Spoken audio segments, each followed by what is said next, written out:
नमस्ते प्यारे बच्चों। आज हम राम लक्ष्मण परशुराम संवाद के पद 4 से 6 का सरलार्थ समझेंगे। पद पढ़ते हैं। कौशिक सुनहु मंद येहू बालकु, कुटिल कालबस निज कुल घालकु। परशुराम ने कहा, हे कौशिक ऋषि, हे विश्वामित्र, सुनो, सुनहु, सुनो। मंद येहू बालकु, ये बालक बड़ा मंद बुद्धि है। मंद येहू बालकु, ये बालक बड़ा मंद बुद्धि है। कुटिल कालबस निज कुल घालकु, ये कुटिल है। ठीक है, कुटिल है, काल के वश होकर के अपने कुल का नाश करने वाला है। ठीक है, काल के वश होकर के अपने कुल का घातक बन रहा है, नाश करने वाला बन रहा है। भानु वंश राकेश कलंकु, यह सूर्य वंश रूपी चंद्रमा में कलंक है। सूर्यवंशी होते हुए भी, अपने सूर्य वंश में होते हुए भी राकेश में, चंद्रमा में कलंक की भांति है। निपट निरंकुश अबुध असंकु, यह बिल्कुल उदंड, निरंकुश उदंड, अबुध मूर्ख है।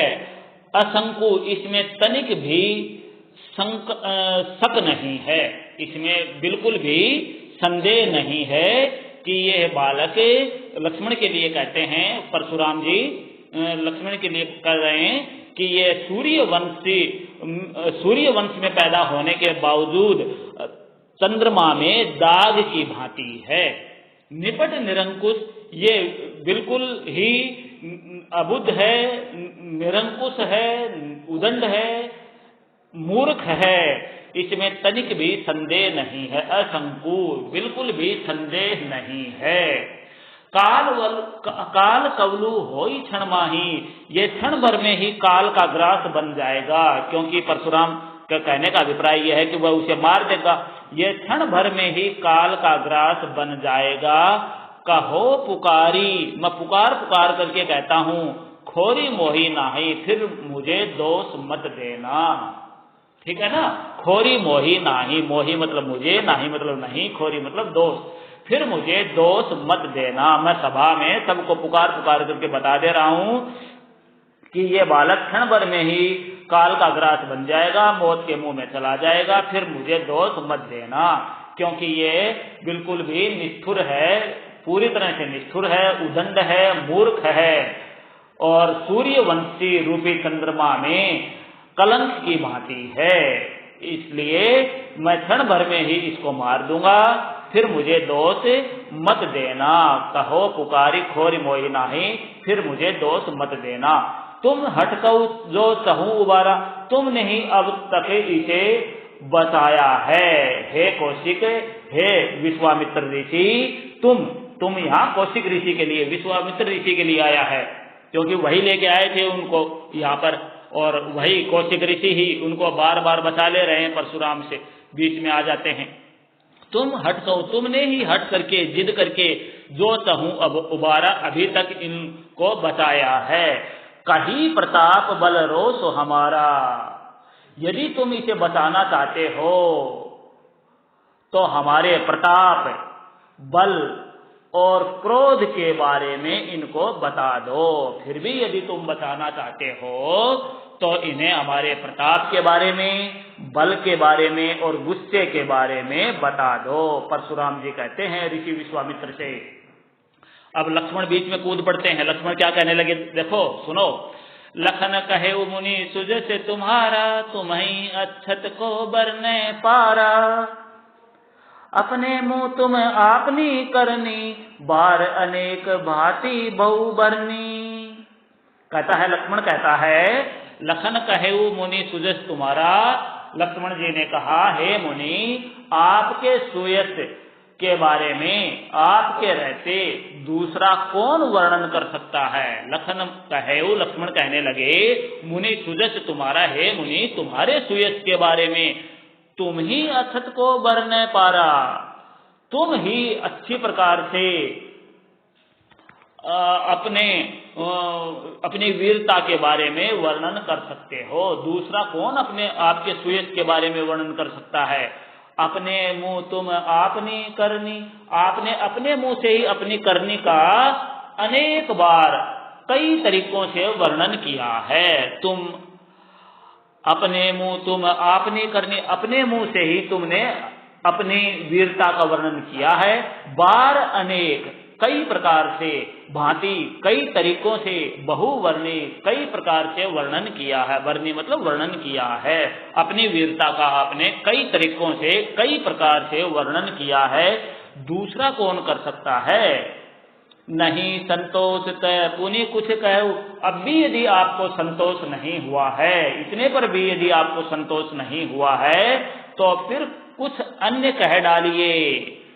नहीं संतोष तय पुनि कुछ कहो, यदि अब भी संतोष नहीं हुआ है तो और कुछ कह डालिए।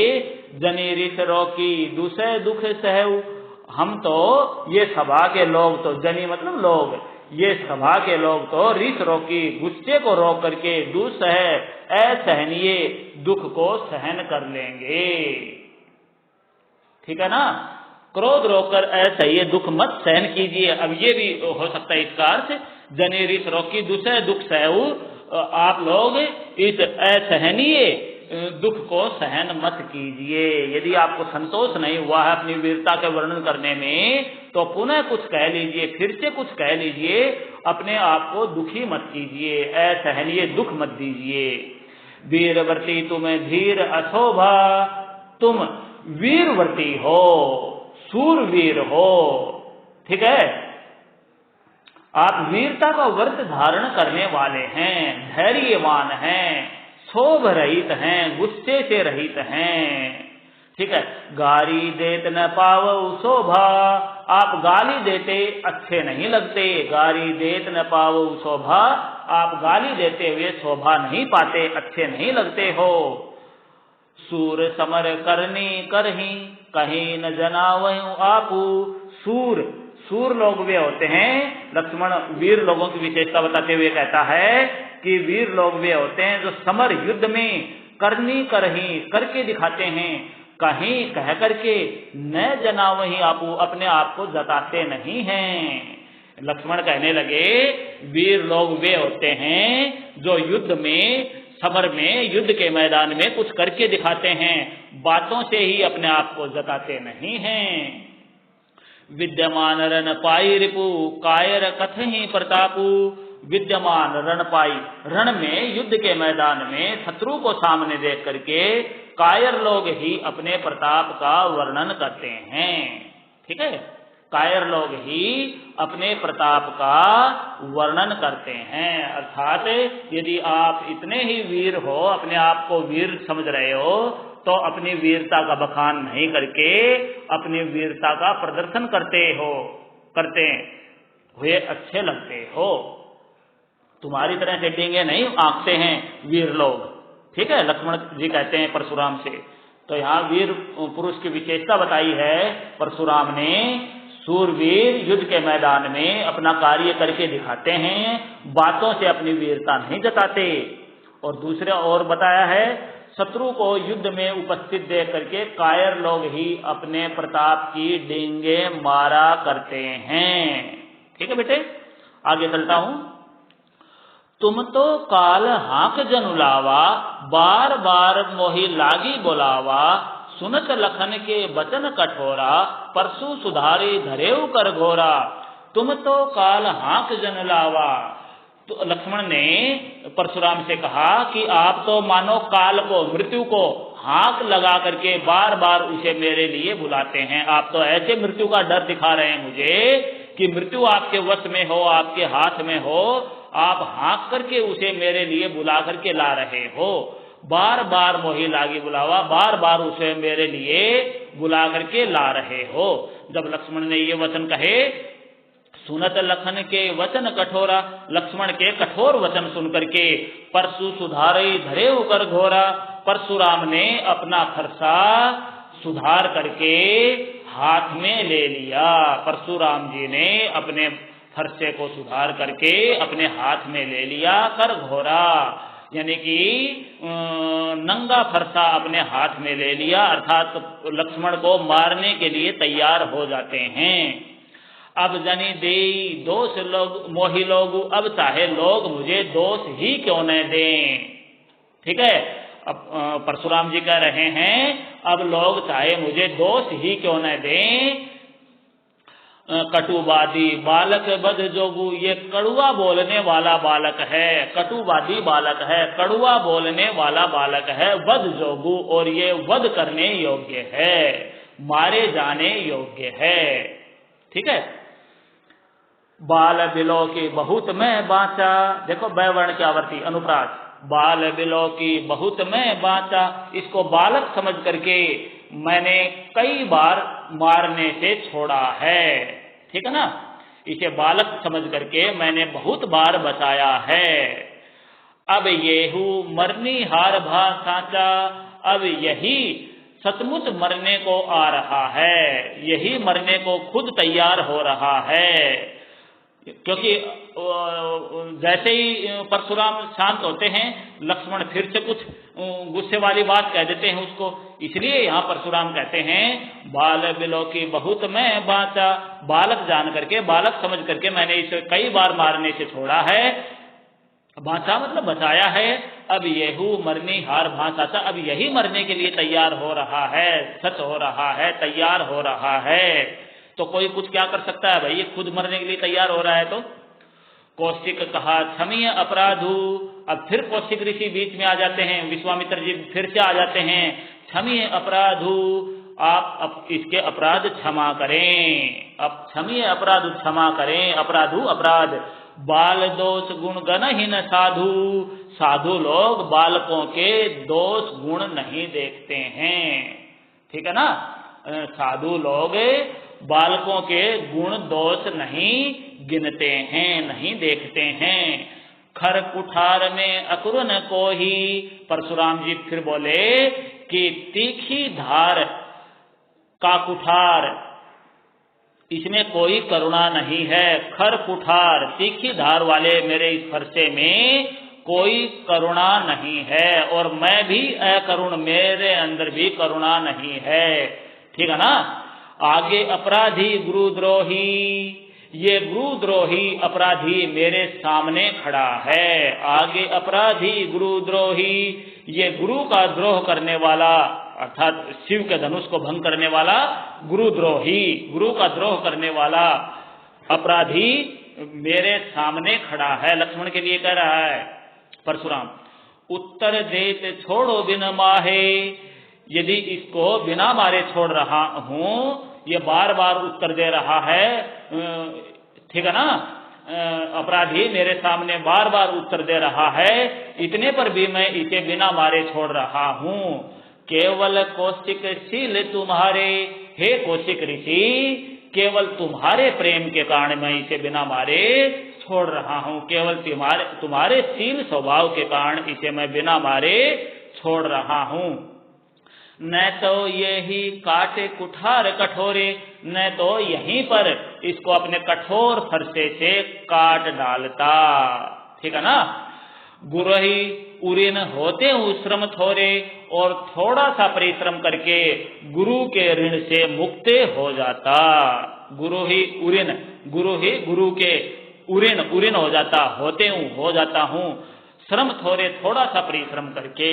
हे ऋषि, इसे यदि बिना मारे छोड़ रहा हूं तो केवल हे विश्वामित्र तुम्हारे शील स्वभाव के कारण, तुम्हारे प्रेम के कारण छोड़ रहा हूं, न तो यहीं पर इस कठोर फरसे से काट डालता, न तो यही काटी कुठार कठोरे, न तो यहीं पर इसको कठोर फरसे से काट डालता। गुरु ही उऋण होते हूँ श्रम थोरे, और थोड़ा सा परिश्रम करके गुरु के ऋण से मुक्त हो जाता। ठीक है। अब दोहा देखिए। गाधी सुने कह हृदय हसी, मुनि ही हरियर सूझ, मैं खांड न उख में अजहु न बूझे अबूझे, गाधी सुन कह हृदय हसी। अब परशुराम जी के ये कठोर वचन सुन करके गाधी के पुत्र यानी विश्वामित्र जी ने मन ही मन हंसकर कहा, गाधी सुत, गाधी सुत, गाधी सुत मतलब गाधी पुत्र, गाधी विश्वामित्र जी के पिता का नाम, गाधी ऋषि के पुत्र विश्वामित्र जी ने हृदय हसी अपने मन में ही हंस करके कहा, मुनि ही हरिहर सूझ, मुनि को अर्थात परशुराम को हरा ही हरा सूझ रहा है, अर्थात सर्वत्र विजय होने के कारण ये श्री राम लक्ष्मण को भी साधारण क्षत्रिय समझ रहे हैं। ठीक है ना। मैं खांड न उख में अजहु न बूझ अबूझ, किंतु ये केवल फौलाद की बनी हुई लोह में खांड है, खड़ग है, उख की गन्ने से बनी हुई नहीं है जो मुंह में लेते ही पिघल जाए। ठीक है ना। खेद है कि मुनि अब भी ना समझ बने हुए हैं, इनके प्रभाव को नहीं समझ रहे हैं। गाधी सुत विश्वामित्र जी अपने मन में सोच रहे हैं, विचार कर रहे हैं। गाधी सुनकर हृदय हसी, गाधी सुत अर्थात विश्वामित्र, गाधी पुत्र विश्वामित्र मन ही मन हंस करके कह रहे हैं, मुनि को हरा ही हरा सूझ रहा है, अर्थात मुनि को विजय दिखाई दे रही है। ये जानबूझ करके पता होने के बाद भी न बूझ अबूझ। ठीक है ना। मैं खांड न उख में, इनको पता है कि ये राम लक्ष्मण साधारण खड़ग नहीं है, साधारण पुरुष नहीं है, ये लो पुरुष हैं। मैं खांड ये लोह पुरुष है, लोहे की बनी हुई खड़ग है, खांड है। न उख में, ऊख यानी कि गन्ने से बनी हुई, ईख से बने हुई खांड नहीं है, ईख से बनी हुई खड़ग नहीं है, यानी कि ये लो पुरुष हैं दोनों, ये साधारण पुरुष नहीं है। न बूझ अबूझ, ये ना मुनि अब भी ना समझ बने हुए हैं, इनके प्रभाव को समझ नहीं पा रहे हैं। ठीक है बेटे। अंतिम पद पढ़ते हैं। कहेऊ लखन मुनि शील तुम्हारा, को नहीं जान विदित संसारा। कहेऊ लखन मुनि शील तुम्हारा,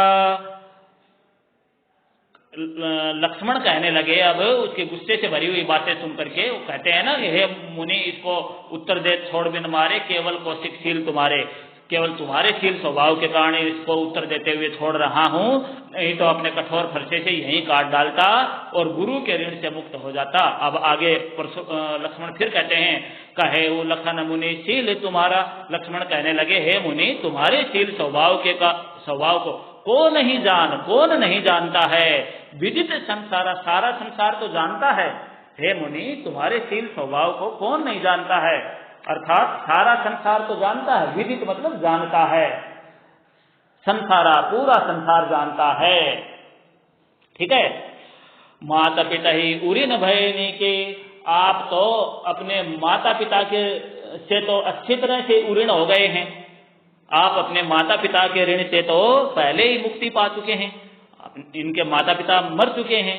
ठीक है। इसलिए लक्ष्मण कहते हैं कि माता पिता से तो पहले ही आप उऋण हो चुके हैं। कहते हैं कि इनके पिता को तो सहस्त्रबाहु ने मार दिया था। जब इन्होंने सहस्त्रबाहु के पिता की हत्या की, राजा जमदग्नि की, तो सहस्त्रबाहु ने इनके पिता को की हत्या कर दी थी। ठीक है। सॉरी, ऋषि जमदग्नि की, परशुराम के पिता की। और इनके पिता के कहने से एक बार इन्होंने अपनी माँ के सिर को भी काट दिया था। परशुराम ने अपने पिता के कहने से माँ का भी सिर काट दिया था। वो बात दूसरी है कि इसमें दिखाया गया था शिव पुराण में कि इनके पिता को शक्ति प्राप्त थी पुनर्जीवन देने की, तो परशुराम के कहने पर ही इनकी माँ को पुनर्जीवन दिया था इनके पिता ने।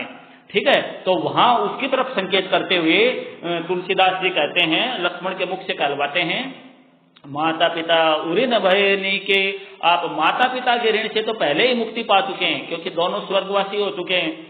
गुरु ऋण रहा, अब बचा गुरु का ऋण, सोच बड़ जी के, अब किस लिए चिंता में पड़े हुए हो। ठीक है, जिसकी बड़ी सोच लगी है, बड़ी चिंता में पड़े हुए हो आप, गुरु का ऋण रहा, उसके क्यों इतना चिंतित हो रहे हो उसके लिए। जो सो जनु हमरे ही माथे का डा, ऐसा लगता है मानो वह हमारे ही माथे पर लिखा हुआ है। सो जनु, जनु उत्प्रेक्ष अलंकार है, सो जनु हमरे ही माथे का डा, तो ऐसा लगता है जानो वह हमारे ही माथे पर बंधा हुआ है, हमारे ही माथे पर लिखा हुआ है गुरु का ऋण। दिन चल गए ब्याज बढ़ बाड़ा, अब बहुत दिन बीत गए हैं, ब्याज भी बढ़ गया होगा, उस गुरु रूपी ऋण का ब्याज भी बढ़ गया होगा। अब आनिए व्यवहारिया बोली, अब आइए किसी हिसाब करने वाले को बुला लाइए। अब आनिए व्यवहारिया बोली, व्यवहारिया व्यवहार करने वाले को, हिसाब किताब करने वाले को। अब आइए, लक्ष्मण कह रहा है परशुराम से कि किसी हिसाब करने वाले को बुला लाओ। तुरंत देऊ मैं थैली खोली, मैं तुरंत ही थैली खोलकर वो ऋण चुका दूंगा, ब्याज सहित चुका दूंगा। ठीक है ना, थैली खोली, ठीक है ना। हमारे गाँव में यहाँ हिसाब किताब करते हैं, जो गाँव से पूंजीपतियों से उनसे पैसा उधार लेते हैं, तो बही में लिख लेते हैं वो, और फिर हिसाब किताब करने के लिए बुलाते हैं किसी को, और ब्याज वगैरह जोड़ करके उसका हिसाब किताब दिया जाता है। तो ऐसी प्रथा होगी उस समय भी, तो इसलिए तुलसीदास जी लिख रहे हैं सो जनु हमरे ही माथे का डा। अब ऐसा लगता है कि वह ऋण भी हमारे माथे पर लिखा हुआ है। दिन चल गए ब्याज बड़े बाढ़ा, बहुत दिन बीत गए हैं, ब्याज भी बढ़ गया होगा। अब आनिए व्यवहार या बोली, अब आइए किसी व्यवहार करने वाले को, हिसाब किताब करने वाले को बुला लाओ। तुरंत देऊ मैं थैली खोली, मैं तुरंत ही थैली खोल करके दे दूंगा, गुरु का ऋण चुका दूंगा। अब और कठोर वचन बोल दिए लक्ष्मण ने, सुने कटु वचन कुठार सुधारा। अब लक्ष्मण के कठोर वचन सुन करके परशुराम ने अपना फरसा फिर से सुधार लिया है भाई। सुनी कटु वचन सुन करके, कटु वचन कड़वे वचन सुन करके कुठार सुधारा, परशुराम ने अपने कुठार को सुधार लिया है। हाय हाय सब सभा पुकारा, और सारी सभा हाय हाय करके पुकार उठी। परशुराम जी ने जब लक्ष्मण को मारने के लिए अपना फरसा सुधारा, संभाला, तो सारी सभा हाय हाय करके पुकार उठी। भृगुबर परशु दिखा बहु मोही, लक्ष्मण जी ने कहा हे भृगु श्रेष्ठ, हे भृगु वंश, परशु दिखा बहु मोही, आप मुझे फरसा दिखा रहे हैं। विप्र विचारी बचो नृपद्रोही, पर हे राजाओं के शत्रु, मैं ब्राह्मण समझकर बचा रहा हूं, ब्राह्मण समझ करके, मैं ब्राह्मण समझ करके आपको नृपद्रोही होने से बचा रहा हूं। ठीक है ना,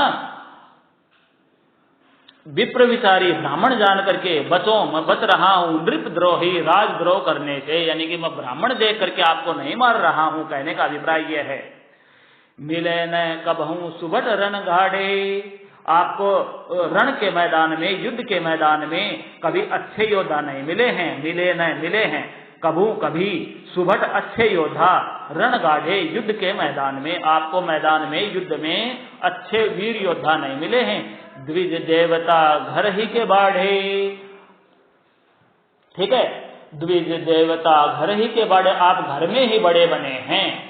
ठीक है, हे ब्राह्मण देवता, आप घर में ही बड़े हैं। द्विज देवता ब्राह्मण देवता, हे ब्राह्मण देवता, घर ही के बाड़े, आप घर में ही बड़े बने हुए हैं। बहुत तीखी बात कह दी, बहुत कड़वी बात कह दी लक्ष्मण ने। अनुचित कहे सब लोग पुकारे, ये सुनकर अनुचित है कहकर सब लोग पुकार उठे। लक्ष्मण की बातों को लोग कहने लगे अनुचित है। अब ये देख करके रघुपति शयन ही लखन निवारे, रघुपति ने अर्थात रघुनाथ जी ने अर्थात राम ने इशारे से लक्ष्मण जी को रोक दिया, आगे और बोलने से लक्ष्मण को रोक दिया भगवान राम ने इशारे से। देखो राम का नाम आते ही कितना शांत शब्दों का प्रयोग करते हैं, शांत रस हो जाता है। ठीक है ना, रघुपति शयन ही लखन निवारे, रघुपति ने शयन करके इशारा करके आंखों के इशारे से ही लक्ष्मण को आगे बोलने से मना कर दिया, रोक दिया। लखन उत्तर आहुति सरित भृगु बर कोप कृशानु। लक्ष्मण जी के उत्तर आहुति सरित, जो आहुति के समान थे।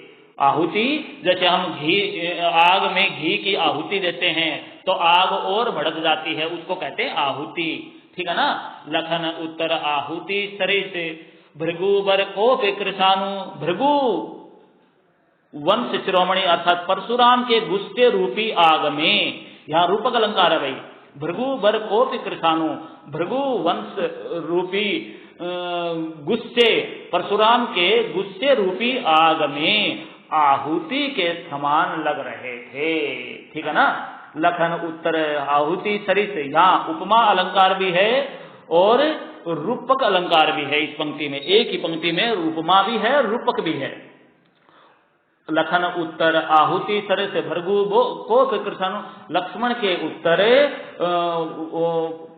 परशुराम के गुस्से रूपी आग में आहुति का काम कर रहे थे, आहुति के समान थे, जो परशुराम जी के क्रोध रूपी अग्नि को वो बढ़ा रहे थे, ठीक है ना। भड़क देख जल सम बचन बोले रघुकुल भानु। परशुराम जी के क्रोध रूपी अग्नि को बढ़ता हुआ देख करके, ठीक है, जल के समान शीतल वचन बोलने लगे रघुकुल भानु, रघुकुल के सूर्य अर्थात श्री रामचंद्र जी।